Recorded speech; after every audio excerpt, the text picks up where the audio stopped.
পৃষ্ঠা ৯৫। বহু বিকল্প ভিত্তিক প্রশ্নাবলী বা MCQ। সঠিক উত্তরটি নির্বাচন করো। Marks 1, general type. প্রশ্ন ১। লোয়েনস্টাইন সংবিধানকে ভাগ করেছেন মৌলিক ও মৌলিকতাহীন। ২। সুপরিবর্তনীয় সংবিধানে সাংবিধানিক আইনের সাথে কোন আইনের পার্থক্য করা হয় না? সাধারণ আইনের। ৩। সুপরিবর্তনীয় সংবিধানে কে সার্বভৌম ক্ষমতার অধিকারী? আইনসভা। ৪। দুষ্পরিবর্তনীয় সংবিধানে সরকারের কোন বিভাগের প্রাধান্য পরিলক্ষিত হয়? বিচার বিভাগের।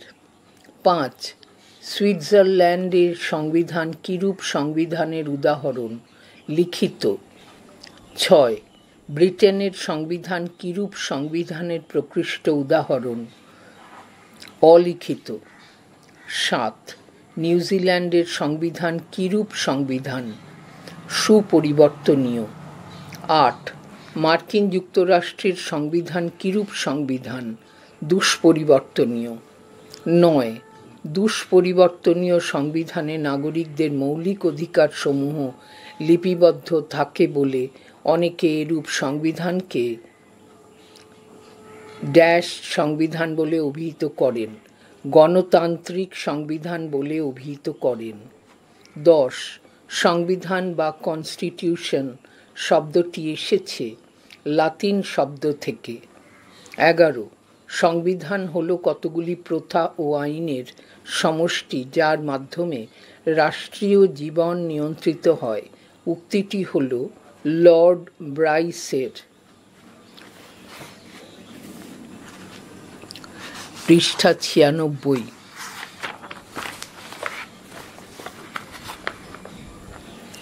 প্রশ্ন ১২। প্রচলিত প্রথা, রীতিনীতি, আচার অনুষ্ঠানের প্রাধান্য দেখা যায় অলিখিত সংবিধানে। ১৩। যে পদ্ধতিতে আইনসভা সাধারণ আইন পাস করে সেই পদ্ধতিতে সংবিধান সংশোধিত হলে তাকে বলা হয় সুপরিবর্তনীয় সংবিধান। ১৪। আইনসভার সাধারণ আইন পাসের পদ্ধতিতে যে সংবিধানকে সংশোধন করা যায় না তাকে বলা হয় দুষ্পরিবর্তনীয় সংবিধান। ১৫। বিশ্বের প্রাচীনতম লিখিত সংবিধান হল মার্কিন যুক্তরাষ্ট্রের সংবিধান। ১৬। যে দেশে সাধারণত আইন পাসের পদ্ধতিতেই সংবিধান পরিবর্তন করা যায় তার নাম হল গ্রেট ব্রিটেন। ১৭। জরুরি অবস্থা বা সংকটকালীন পরিস্থিতিতে কোন সংবিধান অধিকতর উপযোগী? সুপরিবর্তনীয় সংবিধান। ১৮। কোন সংবিধানকে যুক্তরাষ্ট্রের পক্ষে উপযুক্ত বলে মনে করা হয়? দুষ্পরিবর্তনীয় সংবিধান। ১৯। কোন সংবিধানকে রক্ষণশীল বলা হয়? দুষ্পরিবর্তনীয় সংবিধান। ২০। কোন সংবিধানে বিচার বিভাগের প্রাধান্যকে গুরুত্ব দেওয়া হয়? দুষ্পরিবর্তনীয় সংবিধানে। ২১। কোন দেশের সংবিধান ২০০ বছরের অধিককালের সময়ে মাত্র ২৬ বার সংশোধিত হয়েছে? মার্কিন যুক্তরাষ্ট্রের সংবিধান। ২২। সংবিধান হল রাষ্ট্রের চরম কর্তৃত্বের শৃঙ্খলাবদ্ধকরণ কথাটি বলেছেন অ্যারিস্টটল। ২২। সংবিধান হল রাষ্ট্রের চরম কর্তৃত্বের শৃঙ্খলাবদ্ধকরণ কথাটি বলেছেন অ্যারিস্টটল। ২৩। লিখিত সংবিধান কার মাধ্যমে লিপিবদ্ধ হয়? সংবিধান পরিষদ বা কনভেনশন। পৃষ্ঠা ৯৭। প্রশ্ন ২৪। কোন সংবিধানকে গতিশীল বলা হয়? সুপরিবর্তনীয় সংবিধান। ২৫। কোন সংবিধানের প্রকৃতি অস্পষ্ট প্রকৃতির? সুপরিবর্তনীয় সংবিধান। ২৬। আইনসভার সার্বভৌমত্ব কোন সংবিধানে প্রতিষ্ঠিত থাকে? সুপরিবর্তনীয় সংবিধানে। ২৭। কোন রাষ্ট্রবিজ্ঞানী সংবিধান বলতে সেই সব আইন কানুন ও রীতিনীতির সমষ্টিকে বুঝিয়েছেন যেগুলি রাষ্ট্রীয় জীবনকে নিয়ন্ত্রিত করে থাকে? Lord Bryce. 28 সংবিধান হলো সেই সব নিয়মনীতির সমষ্টি যার সাহায্যে সরকারের ক্ষমতা, শাসিতের অধিকার এবং শাসক ও শাসিতের সম্পর্ক নির্ধারিত হয় বলেছেন C.F. স্ট্রং। কোন সংবিধান যুক্তরাষ্ট্রের পক্ষে অনুপযোগী? সুপরিবর্তনীয় সংবিধান। 30 সংবিধানকে শাসন ব্যবস্থার সঙ্গে সম্পর্কিত বলে অভিহিত করেছেন ডাইসি। 31 ধনবৈষম্যমূলক সমাজ ব্যবস্থায় ধনিক শ্রেণীর স্বার্থ রক্ষার প্রয়োজনে সৃষ্ট কতকগুলি নিয়মকানুনই হল রাষ্ট্রের সংবিধান, এ কথা বলেছেন মার্ক্সবাদীরা। 32 সংকীর্ণ অর্থে সাংবিধানিক আইন হল বিধিবদ্ধ সাংবিধানিক আইন। 33 সর্বাপেক্ষা প্রাচীন লিখিত সংবিধান হল মার্কিন যুক্তরাষ্ট্রের সংবিধান। 34 ক্ষুদ্রতম লিখিত সংবিধান দেখা যায় মার্কিন যুক্তরাষ্ট্রে। পৃষ্ঠা 98, প্রশ্ন 35।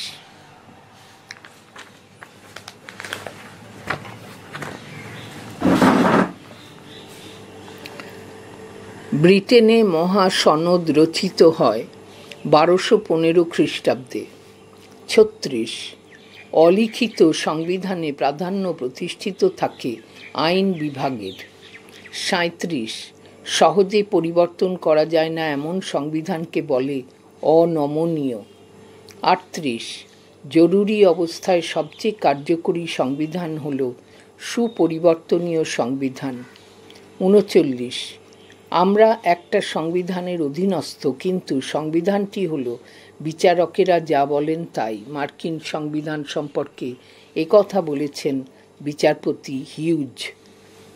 40 মার্ক্সীয় দৃষ্টিভঙ্গির পরিপ্রেক্ষিতে ইমরে কোভাক্স সংবিধানকে ভাগ করেছেন দুটি ভাগে। 41 ভারতের সংবিধান হল অংশত সুপরিবর্তনীয়, অংশত দুষ্পরিবর্তনীয়। 42 নমনীয় ও অনমনীয় সংবিধানের মাঝামাঝি হল ভারতের সংবিধান।